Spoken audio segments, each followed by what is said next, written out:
নমস্কাৰ ছাত্ৰ-ছাত্ৰীসকল মই পল্লৱী পাঠক আৰু মই আজি আহিছো এটা নতুন ভিডিঅ' লৈ আমি আলোচনা কৰি আছিলো সপ্তম শ্ৰেণীৰ গণিতৰ পাঠ সমমিতি আহা আমি আলোচনা কৰো আজি আমি আলোচনা কৰিম অনুশীলনী 14.1 ইয়াতে আমাৰ প্ৰথম প্ৰশ্নটো আছে উদ্ভিদ জগতত দেখিবলৈ পোৱা সমমিতিৰ 5টা উদাহৰণ দিয়া উদ্ভিদ জগতত আমি দেখিবলৈ পোৱা সমমিতি অৰ্থাৎ এনেকুৱা ধৰণৰ কিছু বস্তু যাৰ সমমিতি থাকে গতিকে আমি যদি প্ৰথমে ফলৰ পৰা আৰম্ভ কৰো তেনেহলে কি ফলত আমি সমমিতি পাওঁ বাৰু আমি ফল এটাত আমি লিখিব পাৰো আপেল আমি আপেলটোত সমমিতি পাব পাৰো নহয় জানো দ্বিতীয়তে আমি নাচপতি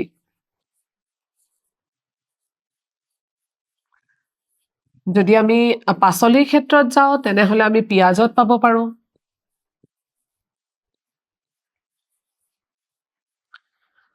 আমি যদি পাতৰ ক্ষেত্ৰত যাও তেনেহলে আমি আহত গছৰ পাতত পাব পাৰো আহতৰ পাত আৰু আমি শেৱালি ফুলৰ পাততো পাব পাৰো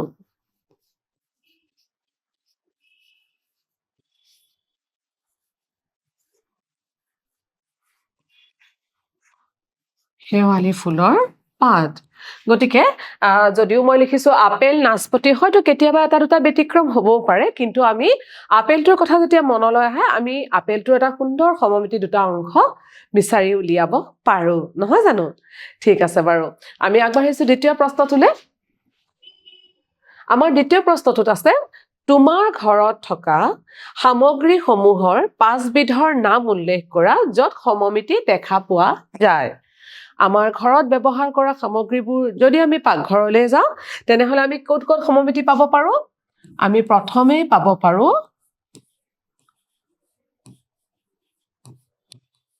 গ্লাস অৰ্থাৎ আমি পানী খোৱা গ্লাসটোত পাব পাৰো নহয় জানো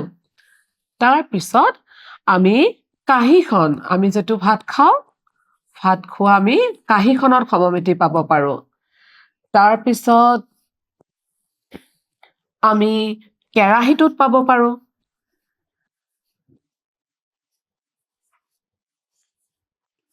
কেৰাহীটোত আমি সমমিতি পাব পাৰো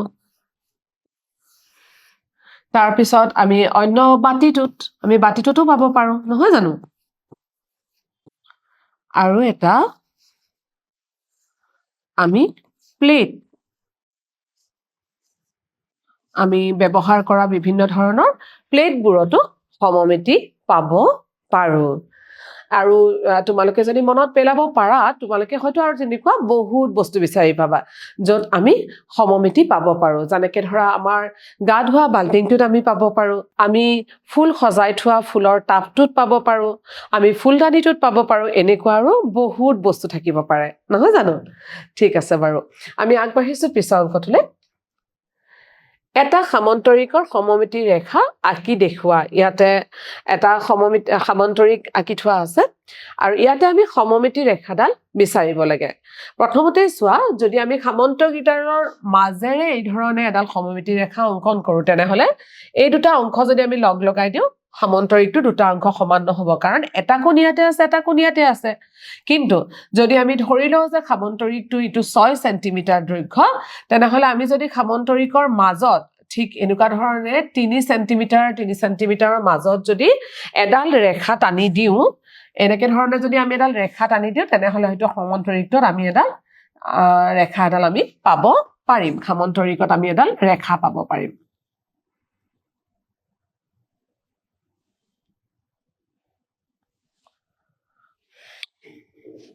এই ধৰণে আমি সামন্তৰিকত এডাল ৰেখা পাব পাৰিম অৰ্থাৎ সামন্তৰিকত সমমিতি ৰেখাৰ সংখ্যা কিমান হ'ব এডালেই হ'ব ঠিক আছে বাৰু আমি আগবাঢ়িছো পিছৰটোলে এটা জ্যামিতিক আকৃতিৰ উদাহৰণ দিয়া যাৰ কোনো সমমিতি ৰেখা নাই অৰ্থাৎ আমি এনেকুৱা ধৰণৰ জ্যামিতিক আকৃতি এটা আঁকিব লাগিব যেটো হয়তো বাহুবোৰ বা তাৰ আকৃতিবোৰ এনেকুৱা হ'ব যে কোনোটোৱে কোনোটোৰ লগত সমান নহয় যদি আমি এটা বিষম বাহু ত্ৰিভুজ আঁকিবলৈ চেষ্টা কৰো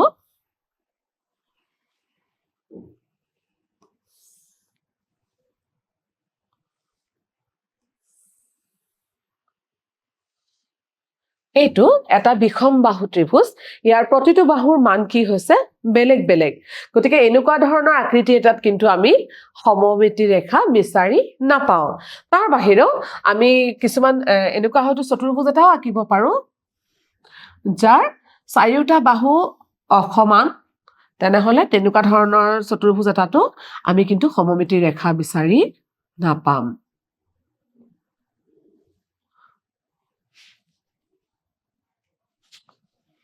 এইটো এটা চতুৰ্ভুজ যত আমি সমমিতি ৰেখা বিচাৰি নাপাওঁ এনেকুৱা আমি আৰু বহুত ধৰণৰ চিত্ৰ আঁকিব পাৰিম ঠিক আছে আমি আগবাঢ়িছো এটা সুষম ষড়ভুজ সমমিতি ৰেখাৰ সংখ্যা কিমান ষড়ভুজটো আঁকি সমমিতি ৰেখা কেইটামান দেখুৱা এইটো এটা সুষম ষড়ভুজ অৰ্থাৎ এইটো এটা এনেকুৱা আকৃতি যাৰ চাৰিটা বাহুৰে আগুৰা আকৃতি আৰু ছয়ডাল বাহুৰে আগুৰা আকৃতি আৰু ছয়ডাল বাহুৱে সমান জোখৰ গতিকে সুষম ষড়ভুজটোত আমি চাওঁ সমমিতি ৰেখা আঁকিব পাৰি নে নোৱাৰি নহয় জানো আমি প্ৰথমে এইটোৰ পৰা এইটোলৈ আমি এডাল লৈ গলো এয়া এডাল সমমিতি ৰেখা আমি অংকন কৰিছো এতিয়া আমি দেখিছো যে এই সমমিতি ৰেখাডালে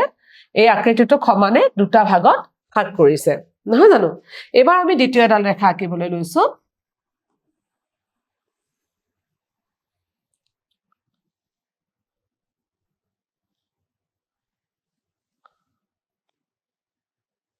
এই ৰেখাডালো আমাৰ এই আকৃতিটো দুটা সমান ভাগত এই অংশটো আৰু এই অংশটোলে ভাগ কৰিছে ঠিক তেনেধৰণে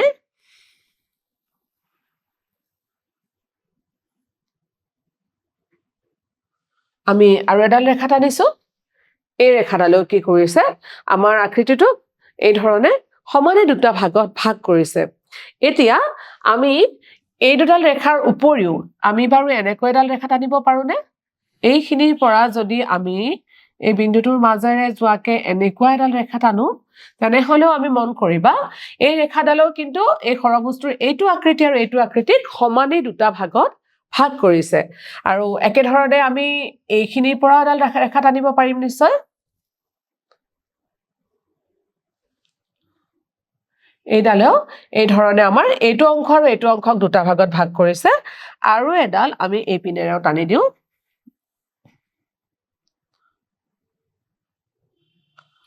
এইডালেও আমাৰ এই অংশটো আৰু এই অংশটো সমানে দুটা ভাগত ভাগ কৰিছে গতিকে আমি যদি চাওঁ ষড়ভুজ এটাত আমি কিমানডাল সমমিতি ৰেখা পাব পাৰো 6ডাল সমমিতি ৰেখা পাব পাৰো ঠিক আছে আমি আগবাঢ়িছো পিছৰটোলে বৃত্ত এটাৰ সমমিতি ৰেখাৰ সংখ্যা কিমান এইটো এটা বৃত্ত গতিকে বৃত্তটোত কিমানটা সমমিতি ৰেখা আঁকিব পাৰি আমি চাওঁ আহা আমি প্ৰথমে আৰম্ভ কৰো বৃত্তটোত আমি এই ধৰণে এডাল আঁকি ললো বৃত্তটোক সমানে দুভাগ কৰাকে তাৰ পিছতে ঠিক আমি এই ধৰণে এডাল আঁকিলো বৃত্তটোক সমানে দুভাগ কৰাকে তাৰ পিছত আমি এই পিনৰ পৰা আঁকিলো এডাল ৰেখা বৃত্তটোক সমানে দুভাগ কৰাকে আৰু এই পিনৰ পৰা আঁকিলো আমি এডাল ৰেখা বৃত্তটোক সমানে দুভাগ কৰাকে এইবাৰ আমি এই অংশটোৰ পৰাও এডাল ৰেখা আঁকি দিলো বৃত্তটোক সমানে দুভাগ কৰাকে আৰু আমি যিমানে পাৰো আমি এই ধৰণে আঁকি আঁকি গৈ থাকো নহয় জানো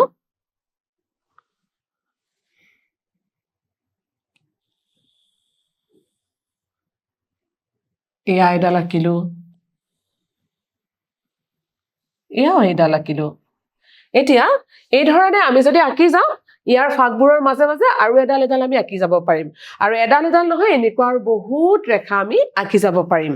গতিকে বৃত্তৰ সমমিতি ৰেখা যেতিয়া আমি আঁকিম এটা কথা মন কৰিব লাগিব যে বৃত্তটোৰ আকৃতি যিমানেই ডাঙৰ হ'ব আমি সিমান বেছি সংখ্যক সমমিতি ৰেখা আঁকিব পাৰিম অৰ্থাৎ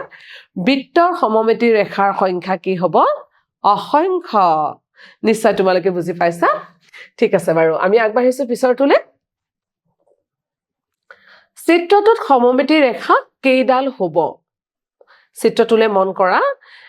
এই চিত্ৰটোত আমি সমমিতি ৰেখা আঁকিবলৈ চেষ্টা কৰো নহয় জানো ঠিক আছে বাৰু আমি আঁকিবলৈ লৈছো এতিয়া আমি যদি এই চিত্ৰটো ঠিক সোঁমাজেৰে এডাল ৰেখা আঁকো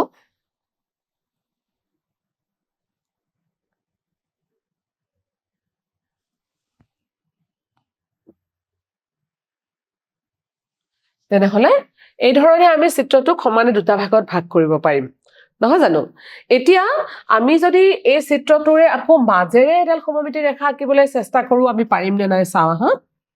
আমি এই চিত্ৰটোৰ ঠিক মাজেৰে এডাল সমমিতি ৰেখা আঁকিবলৈ চেষ্টা কৰিছো আমি যদি এই ধৰণৰ কৰো তেনেহলে চিত্ৰটো আমি দুটা অংশত ভাগ কৰিব পাৰো নহয় জানো আৰু এই ধৰণে কৰিলেও আমি দুটা অংশত ভাগ কৰিব পাৰো গতিকে এই চিত্ৰটোত আমি দুডাল সমমিতি ৰেখা পামেই ইয়াৰ উপৰিও আমি আৰু এটা কোণাকুণীয়াকৈ আমি এবাৰ আঁকি চাবলৈ চেষ্টা এটা কৰো নেকি আমি বাৰু কোণাকুণীয়াকৈ এডাল ৰেখা আঁকি থাবলৈ চেষ্টা কৰো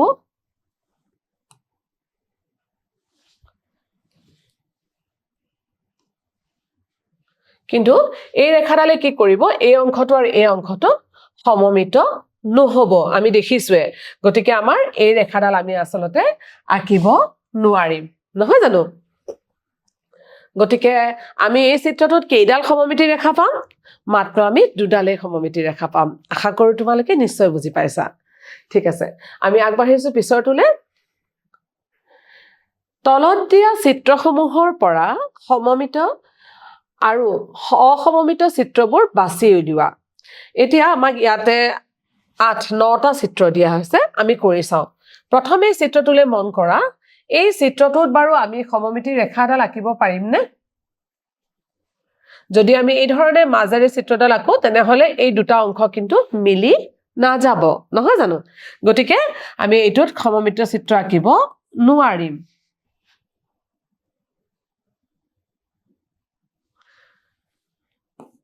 এইটোত আমি নোৱাৰিম দ্বিতীয় চিত্ৰটোলে গৈছো দ্বিতীয় চিত্ৰটোত যদি আমি মাজেৰে এডাল আঁচ দি দিও তেনেহলে চিত্ৰটো সমমিত হ'বনে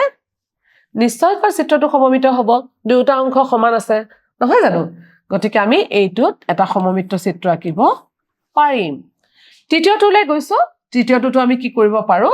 এই চিত্ৰটোৰ ঠিক খুমাজেৰে আমি এডাল সমমিত ৰেখা এই ধৰণে আঁকি দিব পাৰো গতিকে এই তৃতীয় চিত্ৰটো কি হ'ব সমমিত আমি চিত্ৰ হয় বুলি আমি ল'ব পাৰো চতুৰ্থ চিত্ৰটোলে গৈছো চতুৰ্থ চিত্ৰটোতো আমি যদি দীঘলকৈ এনেকৈ ধৰণে এডাল ৰেখা আমি টানি দিও তেনেহলে এই চিত্ৰটো সমানে দুটা ভাগত ভাগ হৈছে অৰ্থাৎ চিত্ৰটো এটা সমমিত চিত্ৰ হয় গতিকে আমি এটা সমমিত চিত্ৰ হয় বুলি ক'ব পাৰো ইয়াৰ পিছত আহিলে পঞ্চম চিত্ৰটোত আমি বাৰু এডাল ৰেখা টানিব পাৰিম নে চাই লওঁ যদি আমি এই ধৰণে এডাল ৰেখা টানো এই অংশ দুটা সমান হ'ব কিন্তু তোমালোকে মন কৰিবা এই অংশটো আৰু এই অংশটো কিন্তু সমান নহ'ব গতিকে আমাৰ কি হ'ব এইটো কিন্তু সমমিত নহয় এইটো এটা অসমমিত চিত্ৰ হ'ব এইটো চিত্ৰত আমি চাই লওঁ এই চিত্ৰটো আমি পথালিকে দিব নোৱাৰিম কাৰণ চিহ্নবোৰ বেলেগ বেলেগ হৈ আছে নহয় জানো কিন্তু আমি কুনিয়াকৈ অৰ্থাৎ এই ধৰণে এডাল ৰেখা আমি টানি দিব পাৰো আৰু ঠিক একে ধৰণে আমি এই পিনেৰেও এডাল ৰেখা টানি দিব পাৰিম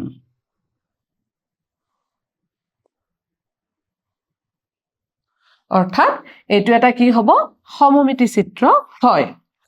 এই চিত্ৰটোলে মন কৰা চিত্ৰটো যদি আমি সমানে মাজত দুভাগ কৰি দিও তেনেহলে আমি দুটা সমান অংশ পাম আকৌ একে ধৰণে যদি আমি চিত্ৰটো এই ধৰণেও ভাগ কৰি দিও তেনেহলেও আমি দুটা সমান অংশ পাম